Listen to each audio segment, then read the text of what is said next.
Okay, I'm going to make this really quick, but a lot of Dragon Ball news just came out today, particularly for Dragon Ball Daima. As a lot of us Dragon Ball fans assumed, Dragon Ball Daima is completely taking over. Dragon Ball is proving once again why it's the number one anime manga IP in existence. Now, particularly in the world of Dragon Ball games, there's a lot going on for Daima. Of course, the Daima anime is currently running. The dub drops next month in November. But today we got a whole lot of announcements. Dragon Ball Daima is coming to multiple Dragon Ball games. I think it's even coming to like Dokkan and Legends and all that stuff. But the stuff I'm interested in is the fact that we got a little bit of info about the upcoming DLC for Sparking Zero. Just, confirmation of like 4 characters, Gamma 1, Gamma 2 for the Superhero DLC, and for the first Daima DLC, it will include Glorio and Vegeta Mini, as well as others. Those aren't going to be the only 2, obviously, but they didn't announce anyone else.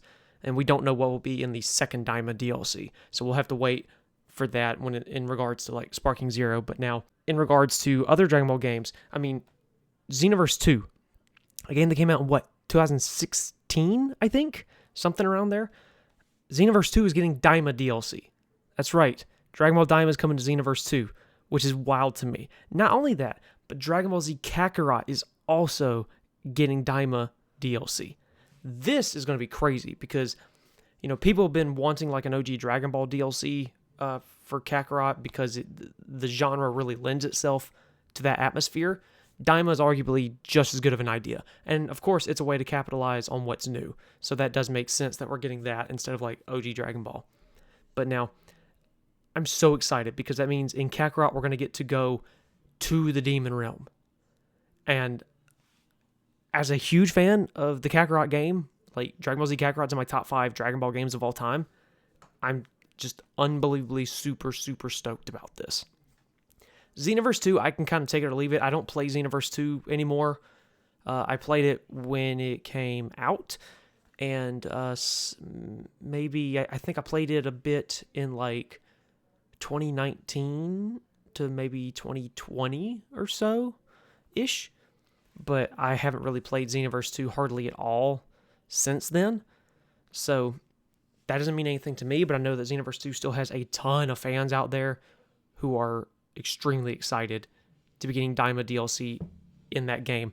Kakarot is what I'm most interested in, and of course the Sparking Zero DLC as well. Daima and Dragon Ball in general is taking over. I think Daima was number 1 on Amazon Prime in Japan, which is crazy, and again, proving why Dragon Ball is the juggernaut that it is in the anime world. And honestly, just in the world of fiction in general. It's not just anime. Dragon Ball is a worldwide phenomenon. People can forget this when it's on hiatus, when there's nothing new going on. And I'm not knocking, at least in this particular instance, I'm not knocking other IPs like One Piece and stuff like that, because obviously they're all incredibly popular. But Dragon Ball is just built different. It's the pioneer for this stuff, for a lot of all modern shonen.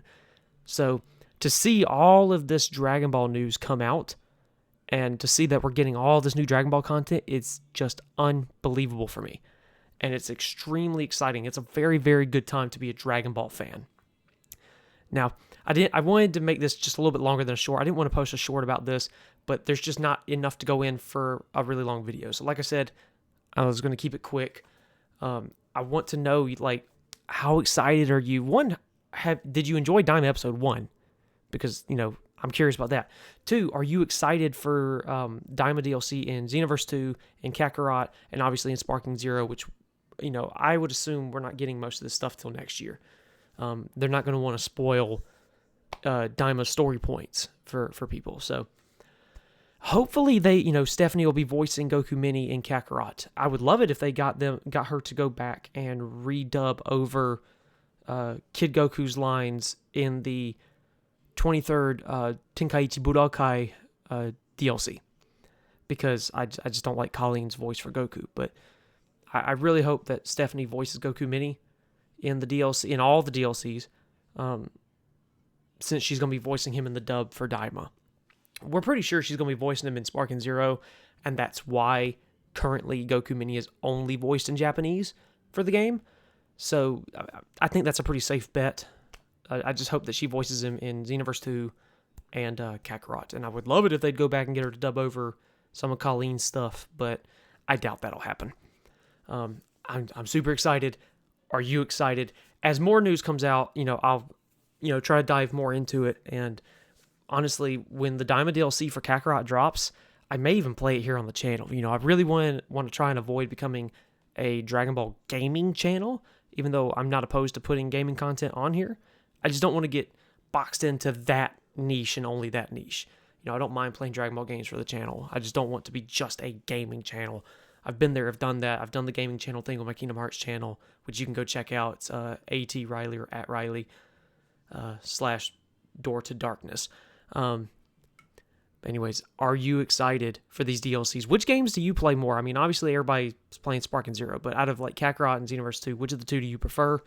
Which Daima DLC are you more excited for? Are you more excited for the Daima DLC in Sparking Zero, Kakarot, or Xenoverse 2? I think that's the real question. Which of those DLC are you more excited for? Because Sparking Zero is going to be the primary fighting game DLC for Daima. I'm surprised Fighters isn't getting Daima DLC, at least as of yet. Maybe they got something in the works. I don't know. But at least as of yet, I've seen nothing about that.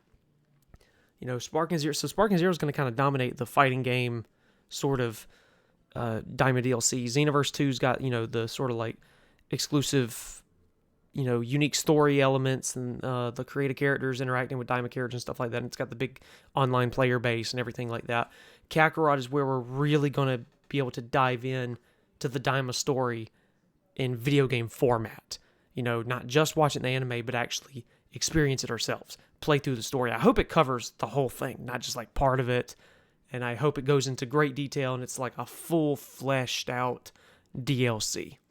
So again, which one are you more excited for? Don't forget to like this video and subscribe. I hope to see you guys in the next video.